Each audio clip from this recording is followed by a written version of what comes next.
Құдай әлемді құтқаратын Мәсіх жерге келеді деп киелі кітапта алдын ала білдірді.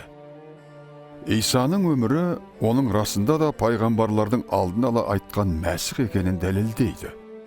Ишая пәк қыз құрсақ көтеріп ұл туады деп пайғамбарлық сөз айтты.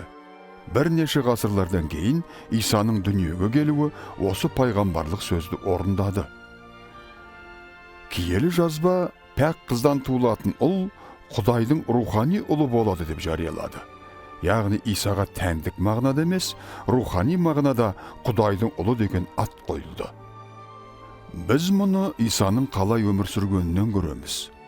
Ол адамдарды ауруларынан сауықтырып, күнәләрін кешірді. Иса адамдарды Құдайға қаратып, оларға Құдайдың мәңгілік патшалығын уәде етті. Иса өзінің өмірін адамдардың күнәлар үшін құрбан етіп, өлімді жеңіп, қайта тірілді. Иса жанымды ешкім менен тартып алмайды, оны өз еркіммен қиямын деді.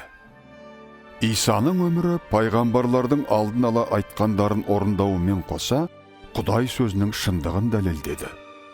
Пайғамбарлар Құдайдың барлық сөздері пәк, таза, уа жаратқан ие, сенің сөзің мәңгілікке бекітілген деді.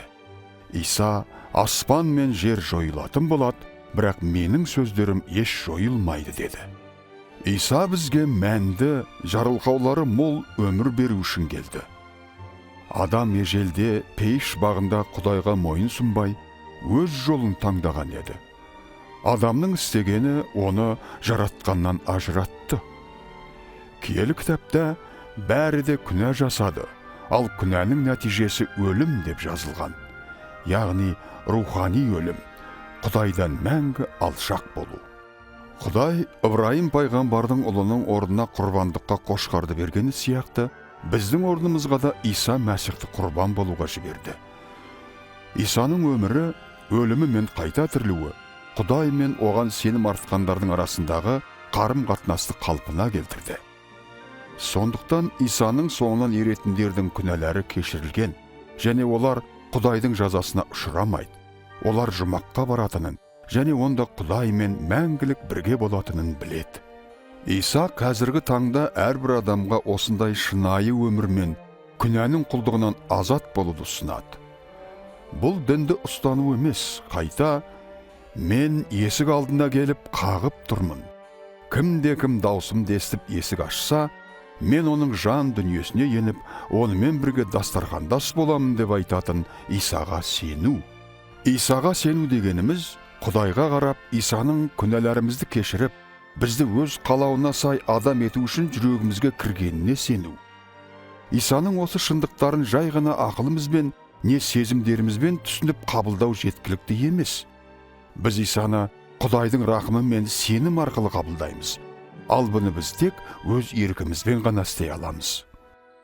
Иса Мәсіхтің соңынан еремдейтіндер онымен мынадай жай қарапайым мінәжат арқылы тілдесе алады. Бәлкім дәл қазір сіз де өз өміріңізді Құдайға ашуға дайын боларсыз. Егер солай болса, Иса мен жүрегіңізде мынадай мінәжатпен тілдесе аласыз.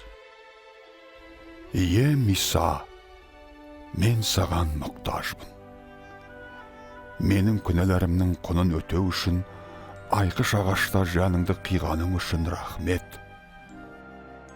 Мен күнәларымды мойындап, оларды істегеніме өкінемін. Өмірімнің есігін саған ашып, сені құтқарушым және ием деп қабылдаймын.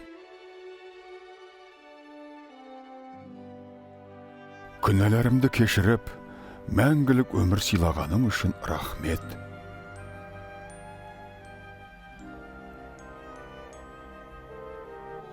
Мені өз еркіңе сай адам етіп өзгерте көрші. Сенің жолыңмен жүруді қалаймын. Әумин.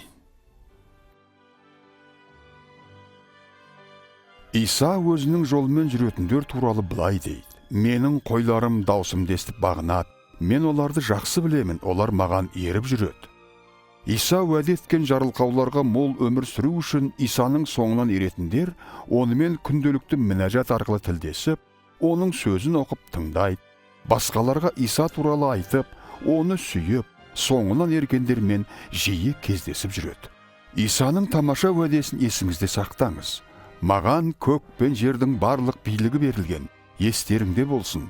Мен бұл дүниенің ақыр соңына дейін әр күні өздеріңмен бірге болып, сендерге жар боламын.